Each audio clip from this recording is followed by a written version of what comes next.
Exam sir पे है और इंग्लिश के चैप्टर्स लर्न करने हैं। सबसे बड़ी समस्या ये आती है कि चैप्टर्स की हमें हिंदी तो पता होती है, लेकिन जब बारी उनके क्वेश्चंस के आंसर करने की आती है तो वो आंसर हमसे नहीं होते, क्योंकि ना हमें कोई कीवर्ड याद होता है, ना कोई समरी, ना कोई लॉन्ग आंसर, और एक ही चैप्टर को करने में घंटों लग जाते हैं। तुम्हारा बड़ा भाई आ गया है तुम्हारे लिए ऐसी ट्रिक लेके, जिससे तुम्हारा घंटों का काम मिनटों में हो जाएगा और तुम्हें ये चैप्टर्स ना बहुत आसान लगने लगेंगे। तो दोस्तों बिना देरी शुरू करते हैं, लेकिन मुझसे वादा तो कर दो कि तुम मेरे बताए जो फुट स्टेप्स उन्हें फॉलो करोगे। तो कमेंट में सब लोग एक साथ लिख दो आई प्रॉमिस, और मैं चला तुम्हारी इंग्लिश आसान बनाने। दोस्तों जिस स्टेप मैं तुम्हें बताने जा रहा हूँ वो मेरा जो सालों का पढ़ने का और इंग्लिश पढ़ाने का जो एक्सपीरियंस है ना, वो पूरा निचोड़ मैं तुम्हें देने जा रहा हूँ। सबसे पहला, don't read from book.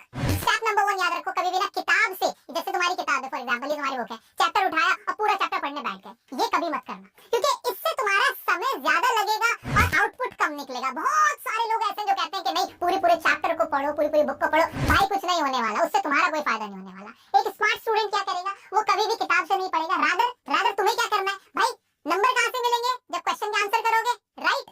Question के आंसर कभी भी हमें डायरेक्ट डिट्टो जो लाइन बाय लाइन जो बुक में लिखा होता है वो नहीं लिखना होता है, ये तो तुम समझते हो ना। किसने क्या डायलॉग बोला था पूरा डायलॉग हम वहां नहीं लिखते, तो ये काम बिल्कुल मत करना। और अगर मैं 12th क्लास की बात करूं, चलो 10th के तो चैप्टर फिर भी ना कंपैरेटिवली थोड़े छोटे हैं, 12th क्लास के तो चैप्टर भी इतने बड़े कितना पढ़ लोगे, टाइम है नहीं, ठीक है। तो कभी ये गलती तो करना मत। फिर पढ़ोगे कहां से, जो मैं तुम्हें लॉन्ग आंसर लिखवाता हूं, या फिर तुम्हारे स्कूल में, तुम्हारे ट्यूशन में, जहां से भी तुमने वो चैप्टर पढ़ा है, बहुत इजीली तुम्हारे पास वो नोट्स होते, नहीं होते तुम्हारा भाई तुम्हें दे देगा, डिस्क्रिप्शन में लिंक दे दूंगा टेलीग्राम ग्रुप का, वहां से पीडीएफ उठा लेना। तो लॉन्ग आंसर या फिर जो चैप्टर की समरी है ना, समरी वो पढ़नी है तुम्हें। पहले तो क्लियर हो गया कि क्या पढ़ना है, अब उसे पढ़ना कैसे वो भी सुनो।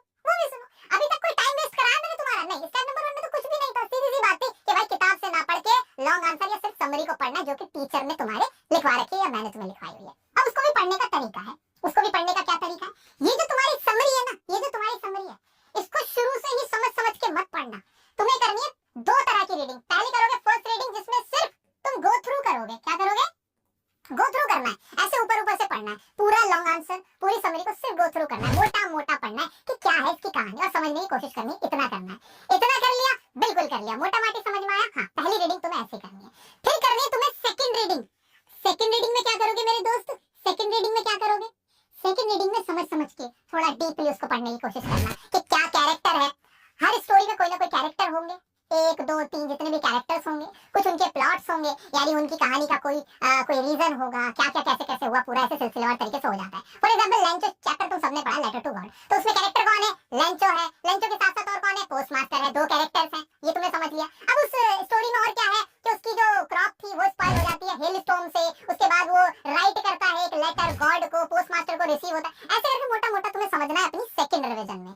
समझ लिया। जब तुम सेकंड रीडिंग करोगे, एक बार पहले गो थ्रू करा, दूसरी बार में सेकंड रीडिंग करने बैठा, सेकंड रीडिंग मैंने थोड़ा स्लोली करी। कैसे करी, स्लोली। सेकंड रीडिंग हमेशा स्लोली, ज्यादा टाइम मत लगाना, ये नहीं कि 1 घंटा लगाना है, लेकिन थोड़ा रिलेटिवली स्लो, आपको थोड़ा स्लोली पढ़ना है, ठीक है। आराम से समझ के पढ़ने की कोशिश करनी है, 5-7 मिनट से ज्यादा तुम्हें नहीं लगेंगे, ठीक है। इतना कर लिया, 2 रीडिंग अब तुम करके बैठ चुके हो, यहाँ से असली खेल शुरू होता है। अब तुम्हें क्या करना है, सो दोस्तों स्टेप नंबर 1 और 2 तो दोनों मैंने एक साथ तुम्हें समझा दिए कि बुक से नहीं पढ़ना है जो तुम्हारी टेक्स्ट बुक हो, और दूसरा समरी या फिर लॉन्ग आंसर से तुम्हें रीडिंग करनी है। रीडिंग कैसे करनी है वो भी मैंने तुम्हें अच्छे से समझा दिया।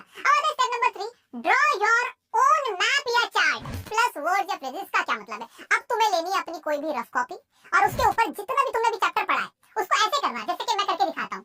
भाई मैंने लेंचो का चैप्टर जैसे पढ़ा था, तो मैं क्या करूंगा, मैं उसमें ऐसे कैरेक्टर बनाऊंगा, ये कौन था, ये कहानी है किसकी, लेंचो की, ये लेंचो था। दूसरा कौन सा था, और कौन था इसके अंदर, ये था इसके अंदर पोस्ट मास्टर। बिल्कुल ऐसे रफली ड्राइंग नहीं बनानी है, सजाना नहीं है। पोस्ट मास्टर था, इसकी क्या थी, इसकी क्रॉप थी, वो स्पॉइल हो गई थी, और फिर क्या हुआ था, इसने एक लेटर लिखा था, किसको, इसको पोस्ट मास्टर को लेटर लिखा था, गॉड को लिखा था, जो कि पोस्ट मास्टर ने रिसीव किया था, इस तरह से करके। फिर पोस्ट मास्टर इसको लेटर को उसने रीड किया, पहले वो लाफ किया, उसने हंसा, और उसके बाद ही डिसाइडेड टू हेल्प लेंचो, और उसने क्या किया, फिर कंट्रीब्यूट किया, और कितने 70 पैसों कंट्रीब्यूट करे थे। ऐसे करके ये जो मैपिंग करनी है ना, ये जो ड्राइंग करनी है, भाई साहब पूरे माइंड में बैठ जाएगा, फिर कभी तुम भूलोगे नहीं। लेकिन ये काम तुम्हें खुद से करना है, ये काम खुद से करना, किसी का बताया हुआ प्रिंटेड, खुद दूसरे का बनाया हुआ मैप या चार्ट तुम्हारे लिए काम नहीं आएगा, तुम्हें खुद बनाना है उस रफ कॉपी में। ऐसे कि जितना मैंने अब तक पढ़ा, जितना भी मैंने 2 रीडिंग करी थी उसमें पढ़ा था, समझा था, तो क्या थी कहानी, तो ऐसी ये ड्राइंग बनानी है मेरे दोस्त। ये जो विजुअलाइजेशन तुम कर रहे हो, जो ड्राइंग तुम कर रहे हो, ये तुम्हारे बहुत काम आने वाली है।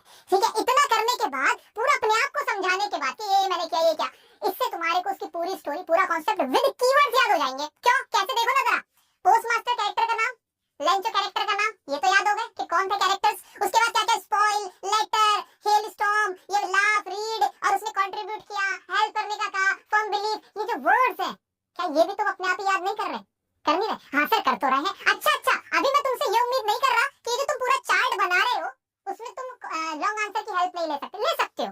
अगर तुम्हें कुछ लग रहा हो कि एक आध वर्ड में कहीं भूल रहा हो, अभी देख लो, बिना देखे जरूर करना, बट अगर लगे कि हाँ थोड़ा बहुत मेरे को एक बार नजर मार सकते हो।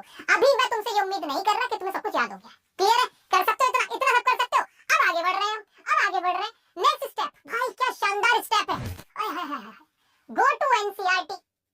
अब तुम्हारा काम है उस चैप्टर के एनसीईआरटी के जो क्वेश्चंस है विद आंसर, जैसे मेरे पास ये किताब रखी हुई है, मेरे पास ये किताब है, तो इसके एनसीईआरटी के जैसे मैंने क्वेश्चन खोले, ये कोई भी चैप्टर खोला तो उसमें एनसीईआरटी का ऐसे ना क्वेश्चन होता है और आंसर होता है ना? हर बुक में ऐसा ही होता है, बिल्कुल होता है। ये ना क्वेश्चंस और उनके आंसर्स होते हैं, सबके पास ये किताब होती है। ठीक है, अब तुम्हें ना उन आंसर्स और उन क्वेश्चंस को पढ़ना है, याद नहीं करना, पढ़ना है। और क्वेश्चन देखना क्या पूछा गया था और आंसर क्या था, और जितने भी क्वेश्चन हो, 4, 5, 7, 10 जो भी क्वेश्चन है, वो तुम्हें सिर्फ पढ़ने, क्या करने, सिर्फ रीड करने, आराम से रीड कर लेना। ठीक है, उसके बाद जब एनसीईआरटी कर लो, फिर जो पीवाईक्यूज पे, यानी प्रीवियस ईयर क्वेश्चंस पे, कि पीवाईक्यूज क्या-क्या पूछे गए हैं पिछले सालों में, इन चैप्टर्स से क्या-क्या सवाल पूछे गए, वो भी तुम्हारे सॉल्व तुम्हारे पास होने चाहिए। ठीक है, सॉल्व मिल जाएंगे, तुम्हें ना मिले मैं तुम्हें दे दूंगा। ठीक है, यहाँ पे पीडीएफ मिल जाएगी, कर लोगे इतना, वो भी तुम्हें उस चैप्टर के कितने पीवाईक्यूज होंगे, 5, 7, 10 बस वही होंगे, और वो सारे सेम होंगे, रिपीट हो रहे होंगे। एनसीईआरटी पीवाईक्यू के मोस्टली क्वेश्चंस तो रिपीट हुए होंगे। अब देखते रहो तुम, एक बार देखो तुम क्या पढ़ रहे हो। मान लो तुम एक चैप्टर को करने में 15-20 मिनट लगा रहे हो, ये सारा काम 15-20 मिनट से ज्यादा नहीं, ज्यादा से 25 मिनट्स लग रहे हैं तुम्हें, 25 मिनट्स लग रहे हैं मैक्सिमम, इतना ही तो लग रहा है। उसमें तुम क्या कर रहे हो, तुम डायरेक्ट जो अटैक कर रहे हो ना, वो क्वेश्चंस पे कर रहे हो कि एग्जाम में क्या पूछा जाता है। स्टोरी तुम्हें याद है, वो वर्ड जो तुमने यहाँ पढ़े थे और खुद बना के देखे थे, वो सारे उन आंसर्स में रिपीट हो रहे हैं, हेलस्टॉर्म हुआ था, he wrote a letter to God asking 100 pesos, और पोस्टमास्टर कंट्रीब्यूटेड 70 पेसोस, ये सारी चीजें, बंच ऑफ क्रुक्स, क्या ये वर्ड यहाँ तुमने पढ़े। फिर पीवाईक्यूज जब तुम कर रहे हो तब तुम्हारी आंखों के सामने आए, है ना? तो क्या तुम्हें नहीं लगता कि वो तुम्हारे सबकॉन्शियस माइंड में बैठ रहे हैं? हाँ भाई बैठ रहे हैं, ना चाहते हुए भी वो तुम्हें रट जाएंगे, अपने आप ही रट जाएंगे। इतना करने के बाद जब तुम्हें क्वेश्चन निपटा लो, लास्ट स्टेप, बिल्कुल लास्ट स्टेप, एकदम लास्ट स्टेप, अब तुम्हें क्या करना है, देखना जरा, right very short notes in your own words, अपनी कॉपी के अंदर, जैसे कि मैंने चैप्टर का नाम लिखा अ लेटर टू गॉड, ऐसे। अब तुमने इतना पढ़ लिया है कि तुम्हें याद हो गया कि उसके अंदर क्या क्या था, तो अब तुम्हें क्या पूरे सेंटेंस, बड़े नहीं, बहुत शॉर्ट सेंटेंसेस उस चैप्टर के तुम्हें नोट्स लिखने हैं। कैसे लिखने, जैसे Lencho hard working farmer is a hard working farmer, ऐसे अपनी ही राइटिंग में, किसी को दिखाने के लिए नहीं। हिज क्रॉप्स गॉट स्पॉइल्ड, ऐसे करके जो भी वहां पे सिलसिलेवार तरीके से घटनाएं घटी थी, छोटी लाइन तुम्हें वहां एक पेज पे लिख डालनी। ऐसे कितनी लाइन, कितनी लाइन भाई, 10 से 12 लाइन, छोटी 3-3, 4-4 वर्ड्स के सेंटेंस होंगे, छोटे से, वो पूरे चैप्टर को डिफाइन करते हुए तुम्हें लिखने अपनी अंडरस्टैंडिंग के लिए। और तुम देखना, फिर तुम्हें ये आंसर, ये चैप्टर, इसके कीवर्ड्स याद हो चुके होंगे। ये एक बेसिक तरीका है जिसमें तुम्हारा समय कितना लगा, और जरा समय काउंट करते हैं, क्या क्या करना है, एक बार रिपीट करना जरा। सबसे पहला काम क्या किया तुमने सबसे पहला काम क्या किया, लॉन्ग आंसर ये समरी पढ़ी, उसकी दो रीडिंग करी, एक ऊपर से और दूसरी थोड़ी आराम से। ठीक है, कितना टाइम लगा लोगे, 5 से 7 मिनट लग जाएंगे, इससे ज्यादा लगेगा। दूसरा काम, तुम उसका क्या बनाओगे, चार्ट या मैप बनाओगे, कितना समय लग जाएगा, 3 से 4 मिनट में बना डालोगे क्या क्या था उसके अंदर, ऐसे अपने आप को समझाने के लिए। अब तीसरा काम असली तो यही है, बस एनसीईआरटी के या पीवाईक्यूज तुम्हें उसके क्वेश्चन ऊपर से आराम से देख लोगे, उसमें भी कोई बहुत ज्यादा समय नहीं लगने वाला। कितना लग जाएगा समय, 5 से 7 मिनट लग रहा है, और कितना लग रहा है। उसके बाद लास्ट में तुम्हें खुद के अपने जो भी तुम्हें समझ में आया चैप्टर का सोच के लिखने, नोट्स बनाने। टोटल 20-25 मिनट का खेल है और वो चैप्टर तुम्हें बहुत अच्छे से याद हो जाएगा। अब बात आती है कि सर एग्जाम में अच्छा आंसर कैसे लिखे, वो मैं तुम्हें बताऊंगा, लेकिन अभी पहले मुझे ये बताओ कि डिफिकल्ट से डिफिकल्ट चैप्टर अगर तुम्हारे पास है जो तुम्हें बहुत मुश्किल लग रहा है, क्या ये स्टेप फॉलो करने के बाद वो चैप्टर तुम्हारी मुट्ठी में नहीं आ गया? नहीं आ गया? ये जो तुमने यहाँ की है ना हरकत, ये जो हरकत की है ना, इस हरकत ने तुम्हारा पूरा माइंड ना क्लियर कर दिया है, क्योंकि तुमने अपने हाथ से उसके कैरेक्टर्स बनाए, उससे रिलेटेड कहानी को कनेक्ट किया, उन कैरेक्टर्स से आपस में मिला कि ये था, मान लो तीसरा भी था कोई ऐसे, फिर क्या हुआ, वो माइंड में सीरीज वाइज तुमने खुद को समझाया है ना। किसी टीचर के समझाने से, किसी और के समझाने से, किसी किताब में देखने से वो हासिल नहीं हो सकता जो तुमने खुद किया है। याद रखना, एग्जाम हमें खुद देना होता है, आंसर खुद लिखना होता है, याद हमें करना होता है। कोई हमें रटवाने लगे, तू बार बार बोले कि ये रटो, हमसे नहीं रटा जाएगा इतनी जल्दी जितना ये काम तुम्हें हेल्प करेगा। मानते हो? तो इस बात से तो मेरे सब दोस्त एग्री कर रहे हैं, इस बात से तो एग्री कर रहे हैं कि सर ये वाला काम करने से एक बेसिक हमें लर्न हो गया चैप्टर। अब सवाल ये आता है कि हम एक बहुत अच्छा नीट एंड क्लीन, ये जिसे कहते हैं बहुत वैल्यूएबल आंसर हम कैसे लिखें। अब आंसर कैसे लिखना है, एग्जाम में कॉम्पिटेंसी बेस्ड क्वेश्चन आ रहे हैं, मुश्किल क्वेश्चंस हैं, उससे रिलेटेड क्वेश्चंस हैं, वो हमें कैसे करने वो भी मैं बता देता हूँ। अब वो सुनो दोस्तों, how to write an impressive answer. भाई एक बढ़िया सा आंसर अब लिखना कैसे, उसके कुछ बेसिक्स से समझा दो, वो सुनो। पहली चीज तो तुम्हें याद रखनी है, जैसे मैंने तुम्हें चैप्टर्स को लर्न करना सिखाया ना, वो तुम्हें तरीका भूलना नहीं है, उससे बिल्कुल बढ़िया से फॉलो करना है। इससे क्या होगा, तुम्हें क्या याद रह जाएंगे, कीवर्ड्स तुम्हें याद रह जाएंगे, अपने आप ही तुम्हारे दिमाग में, जिसे कहते हैं ना, बिल्कुल फिक्स बैठ जाएंगे। दूसरा दूसरा दूसरा जो इंपॉर्टेंट लाइंस थी, जो इंपॉर्टेंट समरी थी, वो भी तुम्हें याद होंगी। मैं नहीं कहता कि डिट्टो याद हो जाए, हो सकता है उसके 2-3 वर्ड इधर उधर हुए हो, लेकिन मोटे मोटे तुम्हें चीजें याद होंगी, ठीक है? ये तुम्हें याद हुआ होना चाहिए। उसके बाद मान लो तुमसे क्वेश्चन आता है कुछ इस तरह से, बार बार इंपॉर्टेंट क्वेश्चन है, पूछा गया है भोली चैप्टर का, जैसे how does education play a vital role in Bholi's life, कि भोली की लाइफ में एजुकेशन का क्या रोल था। पूरे चैप्टर का जिक्र तो यही है, जिक्र तो यही है। कोई ये थोड़ी पूछेगा कि बिचाम्बर के कितने बच्चे थे, इसको बताने का बच्चे का क्या फायदा होगा, ठीक है? क्वेश्चन तो एजुकेशन के ऊपर ही बनेगा, एजुकेशन के ऊपर ही बनेगा, ठीक है? और ये जब हम समरी पढ़ रहे होते हैं, हमें सब कुछ पता है कि एजुकेशन की वजह से क्या हुआ था, स्कूल गई थी, उसके टीचर ने उसको कॉन्फिडेंस दिया था, उसके अंदर सेल्फ एस्टीम जागी थी, और जिसकी वजह से वो अपने लिए स्टैंड लेने लायक हुई, ये तो हमें पता ही था। और हमें वर्ड भी पता है, सेल्फ एस्टीम, कॉन्फिडेंस, डेयर, करेज, ये सब तो पता ही है ना, ये पता ही है मुझे, सेल्फ इंडिपेंडेंट, ये सारे वर्ड तो पता है, ठीक है? पता है। अब मुझे क्या करना है, पहली चीज जो बेसिक याद रखना है कि जो भी आंसर लिखोगे, आंसर की शुरुआत जैसे क्वेश्चन की लैंग्वेज या टोन होगी, वैसे तुम्हारे आंसर की टोन, यानी टेंस कौन सा है, प्रेजेंट का है, मैं भी प्रेजेंट टेंस से ही स्टार्ट करूंगा। कैसे? पहले तो सेम इसी चीज को करूंगा मैं कॉपी। एजुकेशन में क्या रोल देखिए, तो ऐसे बोलेंगे, education plays a vital role या an important role in Bholi's life. एक ऐसे करके करूंगा, ऐसे करके। कैसे? इट हेल्प्स हर, भाई सिंपल से सेंटेंस था, उसने हेल्प किया था। इट हेल्प्स हर क्या करने के लिए, gain confidence and courage. Courage word use कर सकता हूँ, बिल्कुल यूज कर सकता हूँ।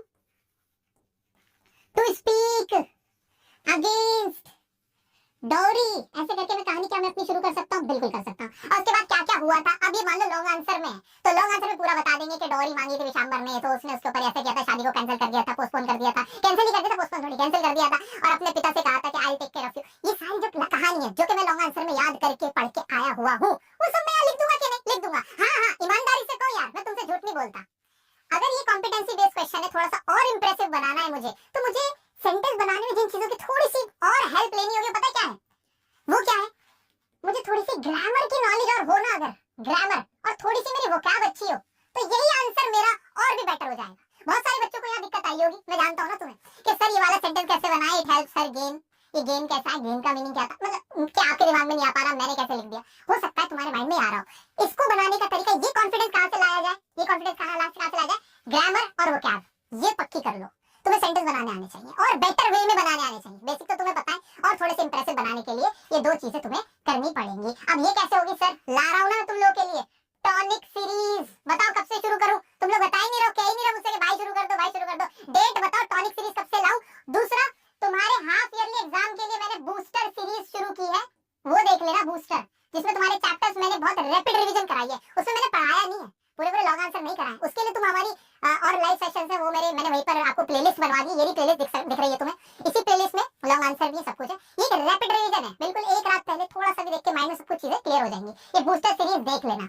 साथ ही एक अपील भी करना चाहता हूँ, तुम लोगों को बताना भी चाहता हूँ, बहुत सारे ऐसे चैनल्स हैं, मैं नहीं जानता वो कौन है, वो मेरे नाम से ऐसे करके के Kashif sir, dear sir English, ऐसे करके चैनल बना रखे हैं, और वहाँ चैप्टर्स अपलोड कर देते हैं, मेरे लाइव सेशन को काट के डाल देते हैं। मैं उन्हें किसी को कॉपीराइट नहीं भेजता, क्योंकि मुझे लगता है कि पढ़ने पढ़ाने का ही तो काम हो रहा है यार, पढ़ने दो। लेकिन बहुत सारे बच्चों को पता ही नहीं कि वो मेरे चैनल्स नहीं होते हैं, वो तो आप लोग खुद ही पढ़ने पढ़ाने के लिए काट पीट के डाल लेते हो। तो मैं भी मना नहीं करता, मैं इतना सेल्फिश नहीं हो सकता कि भाई मैं आपको रोकूं, बट प्लीज मेंशन कर दिया करो कि दिस इज, या जो भी है कि भाई जो भी तुम उसमें वर्ड यूज करना चाहो कि भाई this is not the official channel of dear, ऐसे करके मेंशन कर दो जो भी तुम कहना चाहो अपने हिसाब से, लेकिन ऐसा मत किया करो। उसमें क्या होता है, वॉइस अलग होती है, बच्चे मेरे से कहते हैं सर आपने ना वॉइस खराब थी उसमें ये प्रॉब्लम थी, और वीडियोस का, जबकि मेरा तो चैनल ही नहीं वाले। हमारे जो ऑफिशियल चैनल है मेनली जो अभी तक है, एक तो डियर सर चैनल है जिसपे तुम ये वीडियो देख रहे हो, एक द काशिफ सर करके चैनल है जिसपे मैं शॉर्ट्स वगैरह ज्यादातर डाल देता हूँ या किसी और टॉपिक पे बात करते हैं, वो चैनल हो गया। और एक हमारा dear sir speaking English channel है, dear sir English speaking channel है, और एक हमारा अभी एक बीटीएस चैनल आ रहा है। तो मतलब पूरी लिस्ट में तुम्हें बता दूं, मेनली ये चैनल है। पढ़ाई का चैनल डियर सर की इंग्लिश पढ़ाने का हमने यही चैनल है मेन, तो और जगह पे भी अगर वीडियोस देखो तो समझ जाना वो मेरा नहीं होगा, वो किसी ने ऐसे डाल दिया होगा, बहुत सारे ऐसे चैनल से जो डाल देते हैं। तो प्लीज उन लोगों से भी रिक्वेस्ट है यार, बच्चों को कंफ्यूज मत करा करो।